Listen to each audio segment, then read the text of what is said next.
welcome to the Sparkle and Thrive podcast. I am delighted today to bring you a friend and a guest who has launched an online membership.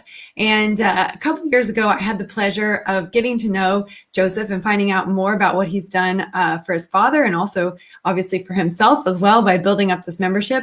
But I really want to get him on to the podcast to tell his story, because a lot of our students who go through our Tech Pixies program, they are thinking about launching memberships. And Joseph is a perfect example of someone who has taken the plunge, launched a membership, and has done it very successfully. So Joseph, thank you so much for coming on to the podcast. No, thanks for having me. Well, I really want you to tell your story because you have a fascinating story. So can we go all the way back to, I think you'd gone off to university and your dad, I don't want to mess it up. So tell the story about what happened and how you got started with this venture. Sure. So my dad has taught woodworking for absolutely ages, for all my life, and he's British. So there's a you and I share a sort of British American connection. So he's British, and he moved out to the US, which is where I was born, and he taught people woodworking out in the US for absolutely decades, and then moved back here to the UK, and he was teaching classes, and as you said, I was at university at the time, and I started making videos of him just on an iPhone, iPhone 4 it was at the time, and making videos of him, posting them up on YouTube. They're really, really bad. If you really want to go, my dad's name is Paul Sells. You scroll all the way to the oldest videos, and they're really poor quality. But they were just shot on an iPhone 4, and basically the content was there. People knew and loved my dad and his teaching. So they forgave a lot of technical difficulties we may have had, and watched him making things out of wood. And then eventually we launched a paid membership channel where we did put quite a bit more effort into the production value. But I love the fact that you got started with an iPhone. You just got the stuff out there. I mean, I think that's the first. People have to take action, right? I always say, the death of dreams is inaction, right? So yeah, for sure. Just getting it up there, whether or not it was perfect, you can always perfect things later, right? So, well, we got to test things out, yeah, and we didn't. I don't know. I feel like if it had failed, we wouldn't have felt too badly about it. If people hadn't been interested, that wouldn't have been that big a deal to us. We hadn't invested any time or money particularly into it. But the fact that people were interested was really validating and really big boost to us. The fact that we got several thousand views on that first video in a matter of weeks, and that was a really big boost. And then we invested a lot more into it, and so that was, I want to say, 9 years ago now. I'm thinking about when we actually had lunch, and really, I was so fascinated by what you're doing, and it was long before I even launched Tech Pixies. It was when I was still doing Made with Joy stuff. So this is like probably a good 6 years ago or so. I reckon. Yeah. But so how did you then decide to charge for the membership? And, but also what happened when you did start a membership is it took off, right? There was like a pretty small percentage of people who wanted to watch our content who were willing to pay us. But we did free videos just on YouTube for pretty much exactly a year. And I think I'd have to go back and check, but I think we had about 10,000 subscribers on YouTube at the time. And then we launched. We said to everybody, look, if you want to sort of watch longer videos with like big projects being made, we're gonna charge for that. And we started charging 10 pounds a month. I set up a WordPress website. That's part of our connection to each other is WordPress, because we both love WordPress. I set up a WordPress website, a membership website, and set it up. And there were 2 videos on the website. There was a free one, which anybody could watch, and a paid one, and that was it. And 100 people signed up on day one, which was just amazing because, that was a bit of income for us. It wasn't our main source of income for either my dad or I at the time. But yeah, I don't know. That to us, that was a really big success. Again, because we didn't put everything into that straight away. It was kind of a slow, gradual thing. 100 people signing up seemed like a really huge deal for us. And that was just day one. And then we've had it's taken over to where it is our main thing for both my dad and I now, and we have staff who are better at all of these things than us. Well, not that my dad, he still presents the videos, but better than us at the technical side of things, helping us out as well. Well, it's really interesting because what you just said was really interesting. So you said that over a year you built up these videos on YouTube and you got to 10,000 subscribers. And then you said that 100 people signed up for your paid membership when you launched it. And actually what I tell our students all the time is that there is a 1 to 3% conversion in online sales. And you just confirmed that and validated that. If you had 10,000 followers and 100 people sign up, then you've got, a 1% conversion, which is pretty typical. And it is interesting with online sales, it's really interesting to know that 97 to 99% of the people that you're selling to will not buy, but the 1 to 3% that do buy are your ideal customer, really. So, and you started out with a $10 a month membership, is that right? £10, yeah. It was $15, £10. Actually, that conversion's changed a little bit since, but yeah, that's what we started out at. And it's pretty much the same. So with £12, $15. So the $15 stayed the same, £12. And you just said so at what point after, so you had 100 members, so that presumably was bringing in that, £1,000 a month in the beginning. So at what point did you then think, oh gosh, I've got to go full time on this? And I can't remember, did you finish university or not? I feel like you were. I did. Yeah, I've got a history degree. It's absolutely no use to anybody, but I've got it. No, I did. And I only started history because I love history. And so there was never any real point to that. But I started it in the November, and I balanced uni and running this site. I was in my second year of university. I balanced the two through until the next year, and then I asked the university if I could take a gap year out, and they were really kind and let me take a year out. And so then I ran it full time for a year. And then I thought, if I don't go back and finish that degree, I'm never going to do it. And so we hired one staff member to take over a lot of what I was doing. And that was our first staff member. And then we had somebody else doing a bit of part-time customer service stuff as well. And so I didn't go back. I didn't give 100% to my degree. I'll be completely honest, for that next year. But I did finish my degree. So I was kind of probably 2/3 uni, 1/3 running the business for that year. And then ever since then, it's been my full-time job. Well, I think when I met you, you had taken the year out. I think you were in the year out and we were discussing plugins for WordPress and all that good stuff. When you were very generous with your information and you helped me really think about how we could set up and structure our website. And it was really, really useful. I think it's amazing how generous you were. And we talk a lot, we talk a lot at Tech Pixies about the abundance mindset versus the scarcity mindset and how helping somebody else out really, is good for the world, right? And I think, I'll never forget how generous you were with me. So the crazy thing is, I think you, unless I'm not correct, I think you've done this all on your own. Like you figured all these things out on your own, or did you end up doing any online courses to help you improve your systems or change what you were doing? I guess I picked and chosen which aspects to do myself. So the sort of membership side of things I did by myself. But I don't know whether it's actually possible to run an entire business entirely by yourself. I have never done any accounting. I really despise filling out forms. And so from day one, I've outsourced accounting. I have no legal knowledge or experience or any desire to learn very much about it. So I've always outsourced any legal stuff, any accounting stuff. And then I've nearly from the beginning had help with customer service related stuff. And then pretty early on, we got staff members in to help with the videography side of things. But the website side of things is still just me, still messing around with WordPress plugins and trying to make the site work.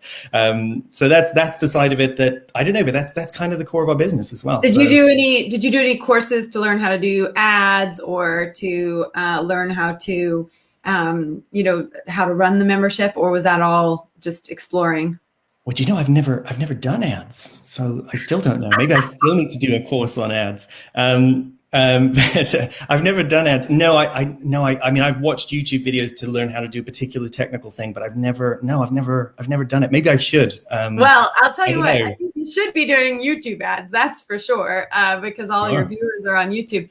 It's really interesting because, well, there's Pinterest ads now, and of course which are taking off, which I would imagine Pinterest for you guys would be something very interesting with, with the woodworking, but also of course, Facebook and Instagram ads. I find it fascinating that you've built it completely organically. So let's talk about how you've done that, because your membership has grown. How many members do you have now? Paid members? Yeah. It's around 3,700. Wow, 3,700. Are you proud of that? You should be so proud of that. There's been glitches along the way, and maybe we should have more. Maybe if we ran ads, we'd have more. I don't know. Well, I think if we ran ads, I'm always pushing for more, of course. But no, I'm pretty proud of that. That's incredible.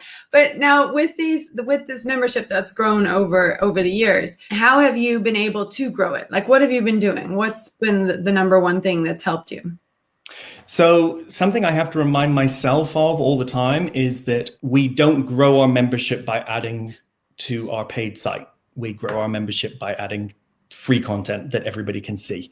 Now, that's not to say we can abandon our paid members, because obviously they're paying us and they have to be our priority.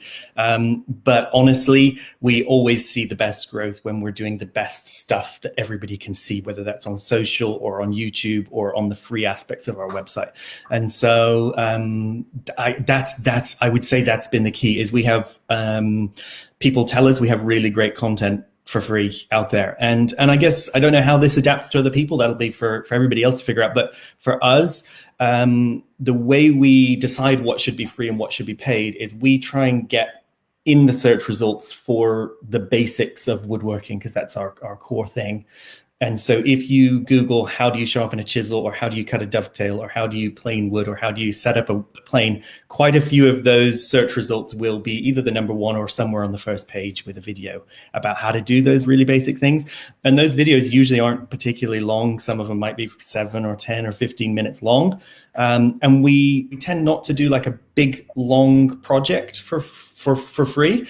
And that's not a lack of generosity necessarily, because we kind of thought that at the beginning of like, oh my goodness, if people really love how to sharpen a chisel, they're going to really love how to make a desk or how to make a table or how to do this, that, or the other. But then when we would release 7 hours of footage on how to make a table, it actually wasn't that popular. And so for us in our particular niche, we have a really good balance of the big projects. People actually, they're willing to pay for that when they get to that. If you're going to build an entire dining table, you're willing to pay £12 a month to have some instruction on how to do that. But being there in the search results for how to do the basics, and then when people have come to us several times, I guess I'm hoping that this is how it works, is that people will search, how do you do this? How do you do that? How do you do that? And they go, oh my goodness, I keep coming up with this guy, Paul Sellers. He must know what he's doing. And then when they want to build a bigger project, I guess it's a natural step for them to come to us and pay us what is a relatively small amount if you're going to invest so much time and energy into building the bigger projects. Yeah, again, I find that really, really interesting. And how do you decide what to post every week? Because I know, are you posting free videos every single week, or are you just doing it once a month? What's the frequency? And then also, like, I think it's really great how you explain that the shorter content does better.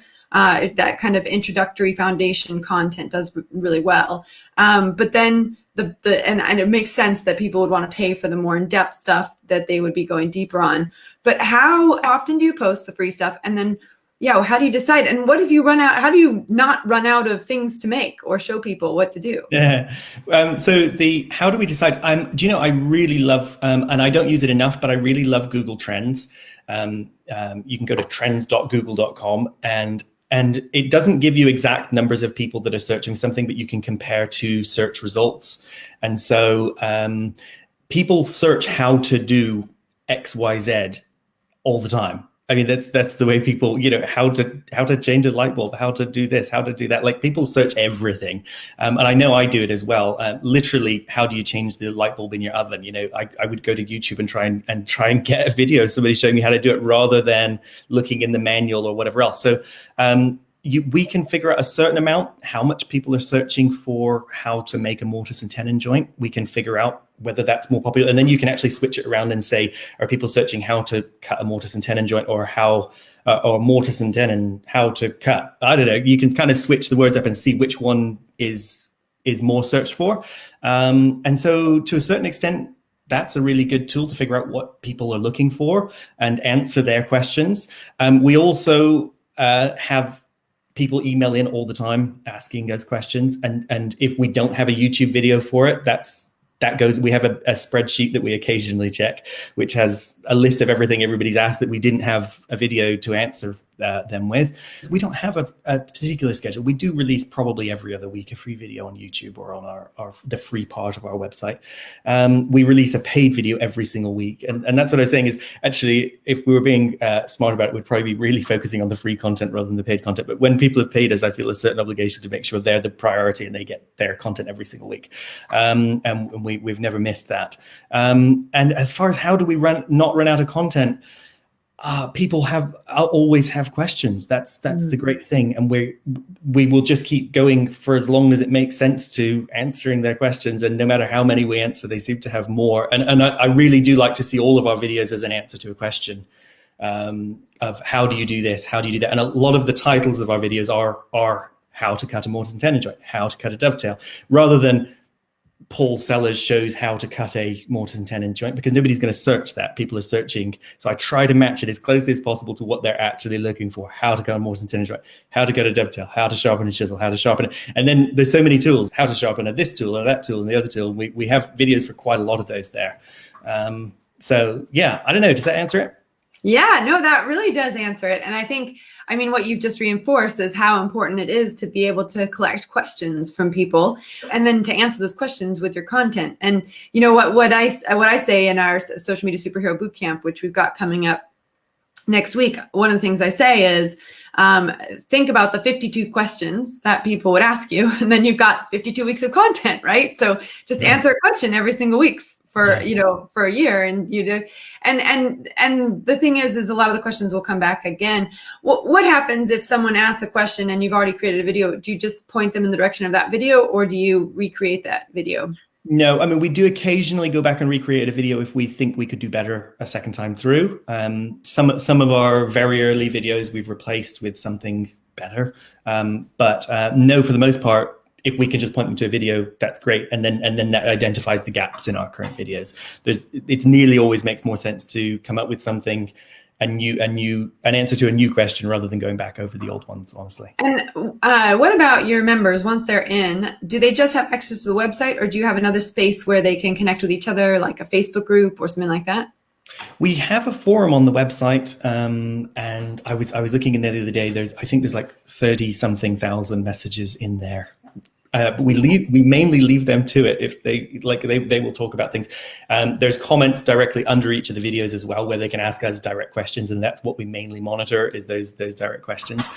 So yeah, videos, but the videos are the main thing they get access to, and I think there's 600 of them on there now. Wow. And when someone wants to, how do you, like on your free videos, do you do a call to action at the end to join the membership? Do you have copy somewhere that does that? How do you actually make the kind of the pitch to join the membership?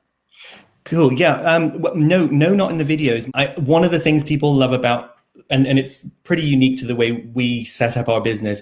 One of the things that I really like about Dad is that it is all kind of over his head. He doesn't tend to get involved in calls to action in the videos. He just cares about woodworking, and people love him for that, because he's just there getting involved with the marketing side of things. He isn't directly involved. I would say he's a great part of our marketing mechanism, because people love what he does. But no, he doesn't tend to do calls to action in the videos. And I'm really careful about how I do the calls to action, because I don't like our paid members to ever see anything about paying ever again. So once they're paid, I want all that to disappear, and they're just there to enjoy the site. And we don't tend to market anything to them at all. So again, this is sort of WordPress stuff. I have tags for free and paid members, and then we do have little banners and things here and there across the website saying, "Hey, want even more videos? Sign up here." But those all disappear once you've paid. so that the paid people don't ever see that again. I love that. And I love the attention to detail you give, because we do that too, where we try. I mean, sometimes, someone will slip through the cracks and then they'll end up getting invited to, one of our free programs or one of our boot camps, which is paid, even though they've already joined the big program. We try and be really careful that doesn't happen, but sometimes it does. Maybe sometimes someone signed up with 2 different emails and we didn't reconcile the emails. But I have been on so many mailing lists for different courses where you've bought the course and then you're still getting pitched the course. And it's like, do you not have your tags sorted on your mailing system? Because, do you not know that I'm already a paying student of yours? So it's really interesting. I love the way that I love that it's such a nuanced thing. So with the free content, someone can actually register for an account with you for the free content. And then that's where they would see the extra messages and notes. When they're watching the video for free on YouTube, what happens? How do they know to find out more? Yeah, so we do put things in the description of YouTube. And so just to give you a sense of the scales here, so we're really close to 500,000 subscribers on YouTube now. So we're like, I think we're about 24 days of subscribers away from the 500,000. So we're really looking forward to that big number. And then we have about 50,000 50,000 members on our site. So that just means we actually have their email address, because on YouTube, you're pretty limited in what information you can have about them and how you can target particular things at different people on YouTube. So we do have links. Again, we don't have many calls to action in the videos themselves. I don't know whether we're missing something there or not, but it's just the way we are. And then we always have links in the descriptions, pretty standard. For more information about this, go to here. And for more information about this, go to here, here, here. One other thing I was going to mention is another way that we sort of split things up with tags is that we give people the option when they sign up whether they want to receive marketing emails from us or not. Actually, more people choose to see that, to get them than I expected they would. Honestly, I always take no, so that's just me. But then we have those banners. We show more banners to people who've ticked that they don't want the marketing information, because we've lost that opportunity to try and market to them through email.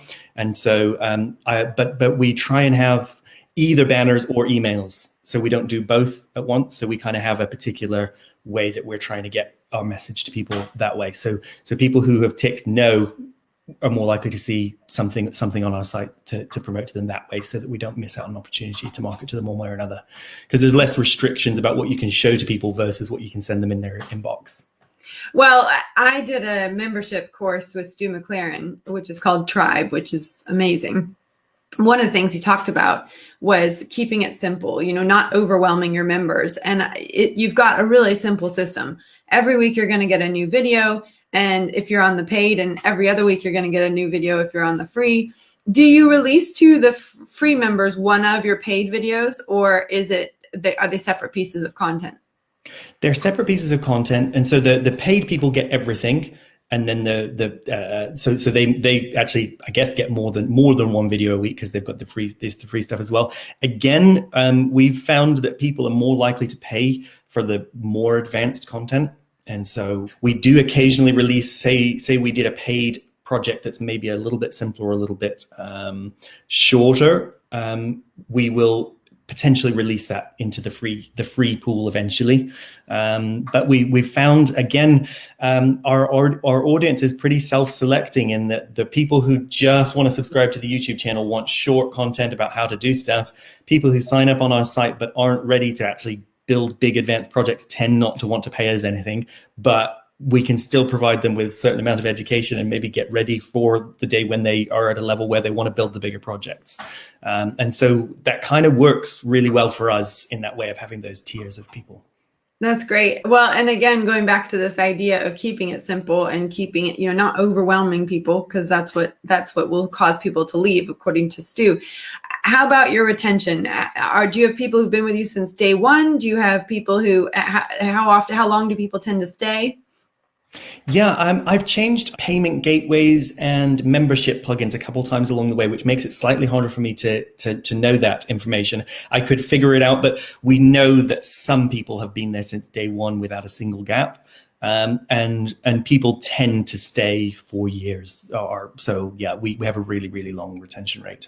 That's churn isn't. Our churn is usually, when I've looked at sort of what membership sites say an acceptable level of churn is, I'm like, oh my goodness, we're below the bottom of their, it's usually way less. Not through any fancy gimmicks or emails that tell them to stay or anything like that. I'm guessing they just like our content, and that's where our focus has been, is just give them the content and hope that they stay. And so far that's working for us. Whether we could do more, because I'm always open to doing more, there's probably more we could do to try and nudge people in that direction, but there isn't any of that involved at this stage. It's just please stay and pay us is pretty much all we do. And how has your life and your father's life changed since launching this membership? Yeah, well, it's changed hugely in lots of ways that aren't related, and I guess in lots of ways that are related. I think my dad's easier to talk about because he was teaching classes to people. People were coming in, and he found that he was repeating the same class over and over and over again. Because although we did more advanced courses, there was always more people at the beginner level than there were at the advanced level, and so he ended up teaching the sort of basics of woodworking over and over and over and over and over again. And this has allowed him to record those more basic steps once, or maybe, as I said, sometimes we go back and record them again as a second time, but once or twice, and then move on to other stuff, and we continue to point people back.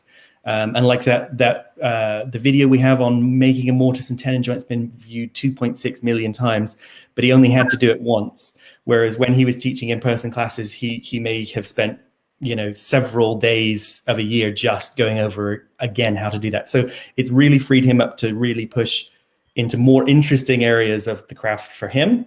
For me, I love problem solving, and owning your own business, as I'm sure you know, is you wake up every single day with new problems. Most of those problems I really enjoy figuring out answers to. Some of them less so. I'm only laughing because you are so right about that. And anyone who's watching this who runs their own business, they know what that's like. The fire. Honestly, it really suits me. I really enjoy a new challenge. I don't enjoy doing the same thing every day. And I think that's what entrepreneurs are, right? The entrepreneurs are problem solvers, and problem solvers that's what they like to do. So if it becomes the same thing every day, it's not as interesting to them. Having staff involved allows me to let other people who are better at certain aspects of the business run with that. And I do outsource some aspects of it as well, which allows me to pick and choose to a certain extent what I do. But I tend to have all the hardest problems that either nobody else wants to solve or nobody else can solve, and it comes back to me. And honestly, I wouldn't change that. I really enjoy that aspect of the work. And how many people do you have now on your team that are helping support the business? We have four full-time staff members, and then my dad and I. And you've set up a studio as well, right?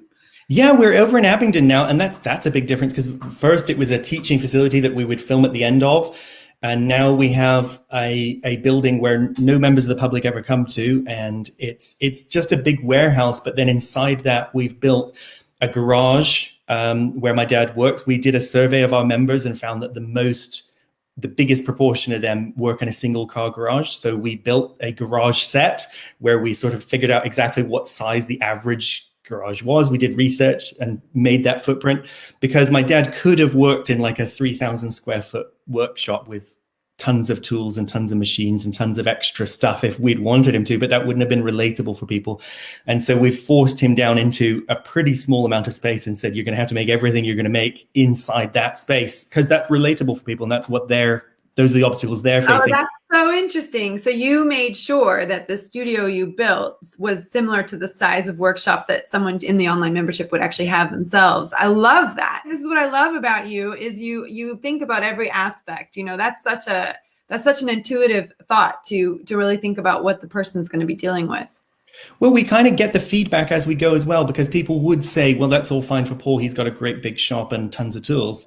And so we thought, well, we don't think that's why he's good at what he does. So let's prove it. And so we forced down, he had to downsize his workshop and get rid of tools. Basically, they're still there safely in boxes elsewhere.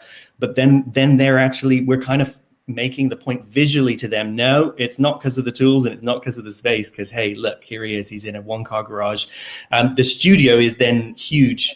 outside of that. We've got cameras and lights and everything pointing into this one car garage, but he never steps out of that space when we're filming. And it really proves the point that you can do it in that amount of space, and probably smaller if we had to. But that's kind of the average. We feel like we've gone far enough. We could potentially push it further and move him even smaller. But we think we've made the point.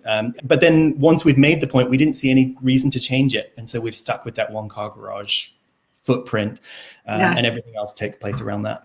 And your office is in there as well, or is it? Yeah. Yeah, we had it custom built. We're really lucky to have had it custom built, where we have like a folding wall that cuts out the noise when we need to film, and then unfolds so that my dad's still part of so he's in a garage set in an office effectively when that door's opened up, and so that he's still in the same space. So we have sort of hammering and sawing going on at the end of our office when we're back in our office. Everybody's working from home for the most part of the minute, but yeah, when we're in the office, my dad's there hammering and sawing at the end of the office while we're editing videos, dealing with membership inquiries and so on at the other end of the office. Wow. And have you gone into any other kind of revenue streams? Are you selling any tools or creating his own tools? Or, are you exploring any of that? Or are you just focused still on the membership?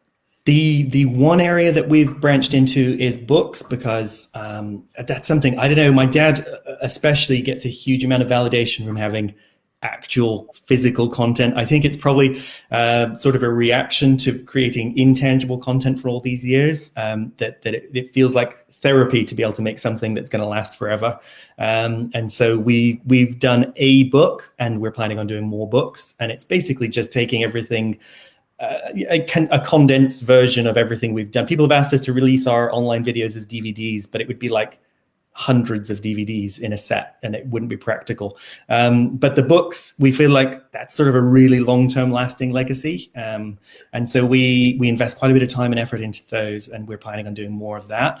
Tools, one aspect, and this is again something people tell us they really like, is that we have no affiliate links, we have no sponsorship, no nothing. We don't sell tools. We don't sell them anything else. We sell information, and that's it. And it's our own information that we sell. And that's not a judgment for anybody who does all of those other things, because sometimes you got to do what you got to do, and that's a necessary part. But it's allowed. Again, people still will come in and say, well, the only reason he's recommending that tool is because he's getting a cut from the manufacturer. And being able to be incredibly clear with people and say, absolutely not. No, there's actually a disclaimer on my dad's website. If you go to the homepage and then you click on the disclaimer, it tells you exactly where his income comes from. And we're able to be that clear cut about it because that's the way we've operated from the beginning. And that builds trust. And it's not to say, I think there are ways to build trust still while using affiliate links and sponsorship and other things, provided you're really clear cut about it. But for us, the cleanest and clearest way to do it is to go, we don't sell anything else. This is it. This is how you can support us. There's no advertising revenue. There is actually on YouTube, but none on our websites. There's no advertising revenue. And the reason we enabled it on YouTube is because we suspect that YouTube pushes videos that have advertising higher up than others. I don't know if that's true or not, but it's what we guess. But yeah, that's been part of building trust with our particular members, because there has been that distrust throughout the whole relationship, where people will still come in and say, do you get a cutback from this or from that or from the other? And being able to just say, nope, never, none of it is the clearest way for us to handle that. That's really interesting, because we do have affiliate programs, but the only affiliate programs we align ourselves with are ones that I've actually taken and seen an ROI on. So like, for example, if I did a course on Stu's, if I did a course on memberships and then, I launched it in my own program and it worked, then I will recommend it out. But I don't recommend all of the programs. There's definitely a couple that I had opportunities to be an affiliate for, and I just didn't think it was appropriate for our audience. So I'm also very careful about who we connect with in terms of what we do promote. It's so great to talk to you about this. And it's just great to get, to talk to somebody who has successfully launched an online membership. And how has the pandemic affected you? Because obviously you and your dad moved online way before online was really, the norm. And then actually in this last year, some people have had some extra time because they've been furloughed, or, they've been in between careers, with all the stuff that's going on. Has your membership changed over the last year? Yeah. So this time last year, we had an increase in signups and an increase in cancellations. Pretty much as soon as that lockdown came, I think we're a few days away from the anniversary of that lockdown hitting us. Today, it's a year to exactly today that we had our last day in the office and asked everybody to work from home as much as they could from that weekend onwards. So it's kind of a weird time to be talking about that. But yeah, from this time onwards, we were seeing an increase in cancellations and an increase in signups.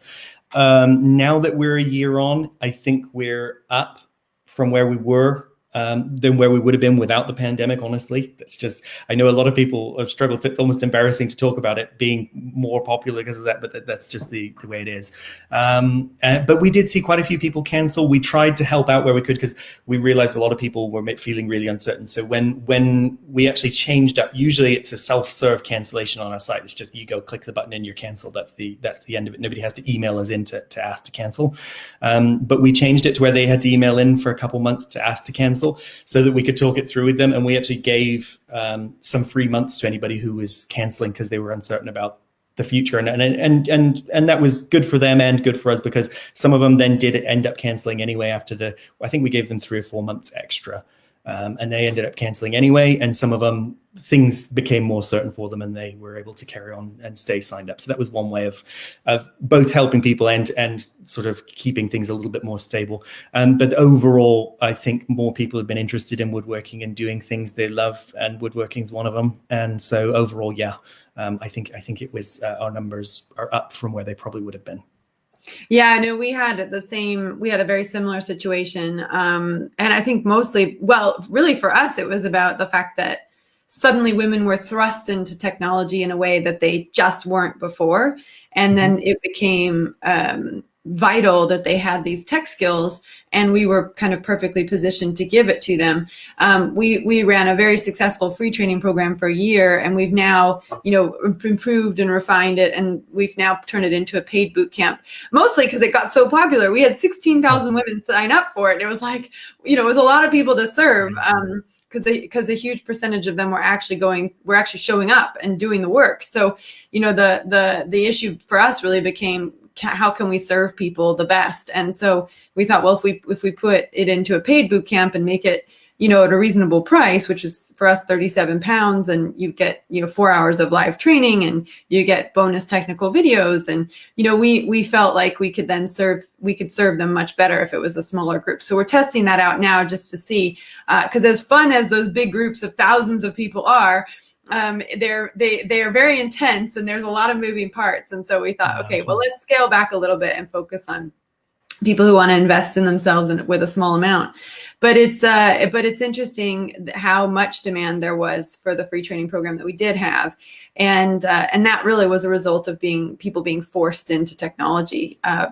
Given the situation, we used to have an online course that was free about how to use Zoom. Because that no one, we would say, okay, we're going to teach our program on Zoom. So if you don't know how to use Zoom, here's how you use Zoom. And I thought, you would not have to do that today. I mean, everyone knows how to use Zoom. Everyone's well versed in Zoom. Yeah. And the funny thing is, Zoom started because the guy who founded it wanted to talk to his girlfriend. Wow. I didn't know that. Yeah, I remember reading that because they were talking about how his life changed overnight. But I also think I get what you're saying. With so many businesses that are struggling, sometimes it's hard as a business that did do well during that period to, you have to be careful not to feel bad about it, because actually you are part of the economy that's continuing to move forwards. And also, in your case and in my case, we're giving people something. For my case, we're giving women technical skills, social media skills that they will benefit from massively when they use them. And you're giving people an outlet, something to, do while they wait for the lockdown to ease up. But also, I would imagine there's quite a few people in your membership who also make a living doing woodworking. There definitely are. There are people who do it to make a living. There are also sort of educational establishments who've signed up, and then they're schools. You can see from the domain name the person signs up from. There are quite a few high schools in America where somebody's signed up, I guess, for supplementary information about things. things. I think the vast majority of people who are following us just want to make nice things for their own home. And actually, that's something exciting. We're kind of launching, kind of not. We're still figuring out. My dad, you talked earlier about how do we figure out what to do, and we talked about the garage, how my dad works in a garage size space.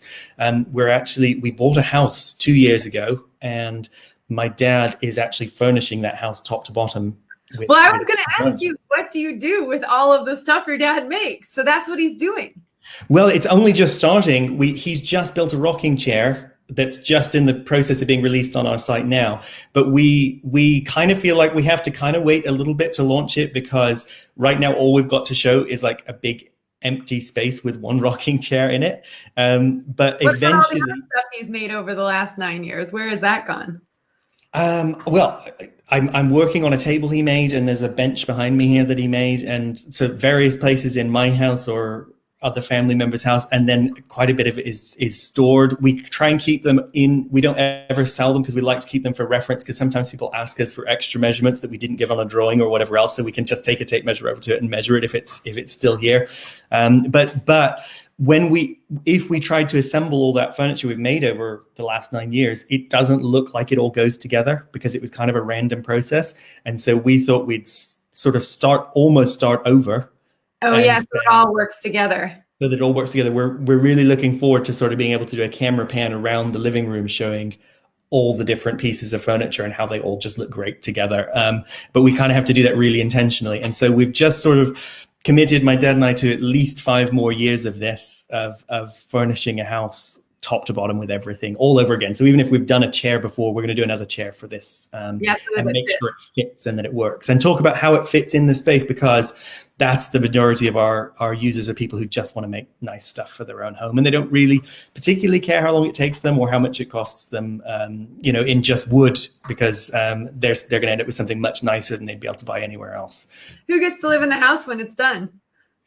My dad actually lives in the house. So it's kind of a pain for them, because I've said, look, the living room needs to be empty to begin with, because so it's a logistics thing, but we want to make it, again, we're kind of trying to constrain ourselves as much as possible, because we're trying to put a bigger budget and more time and energy and money into this, yes, but without just making everything bigger and in a bigger space with more tools and with more stuff, because that just pushes us further and further away from the reality of our customers who are working in a small amount of space building stuff for their house.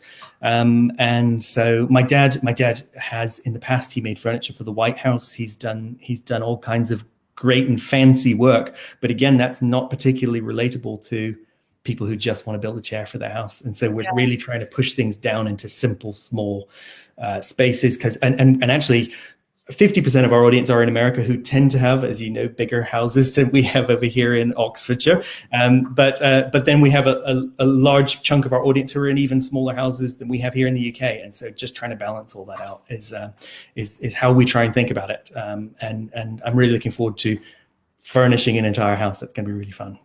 So you said 50% of your customers are in America. So do you release your things on UK time or on US time?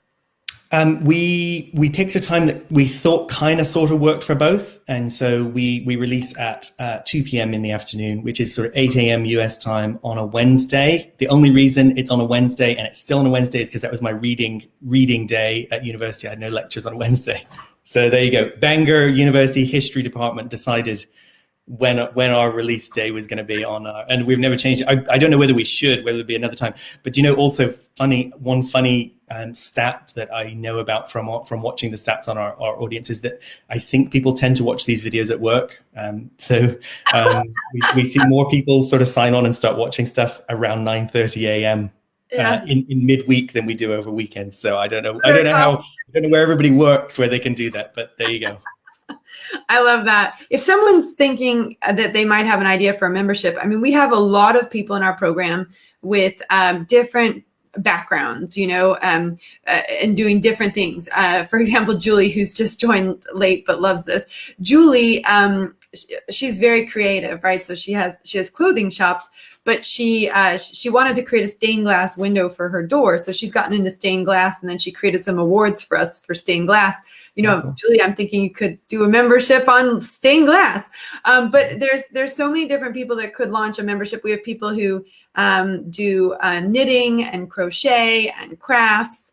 There's so many different things that they could do. What would your piece of advice be? I mean, I know we said early on in this podcast, you said, you just got scrappy. You just filmed the videos, stuck them on YouTube, and just did it religiously for a year. And that's where you got your subscribers up. What is your advice for someone who's thinking about launching a membership? Yeah, somebody told me, and they said somebody else had told them. So I don't know whether it's a well-known thing in internet marketing or not. But if you can get people's attention, you can sell them things. And I think that's especially true on the internet. And I think if you can, I would suggest if you pick something you really love. I'm sure I bet you've said that before. I pick something you really love, because if you're going to do it for a long time, you need to enjoy doing it every day, and see if people are interested in watching it. Because if you can get people watching you do whatever it is you do on YouTube or on Instagram or anywhere else, and they're like, oh my goodness, I can't wait to watch your content, then chances are you'll be able to figure out sometime, somewhere in the future. I mean, some people don't have the luxury of time, so I would suggest trying to do it alongside whatever else you're doing to begin with, and just show people who you are and what you do. And if enough people are interested, you'll figure out a way to charge people and make a living at it eventually, I reckon. Thank you, Joseph, for your time. And no, thank you. It's been great to catch up with you. Where can people, if they want to find out about woodworking, where can they find the website to join? If they search my dad's name, his name's Paul Sellers. We're really proud. We've really worked hard on getting every slot pretty much on the first page. You'll find something about him. So just search that, I reckon. Okay, brilliant. But we'll of course put the links as well into the show notes on our page, on our website, and also onto the podcast. So thank you so much. Yeah, thank you.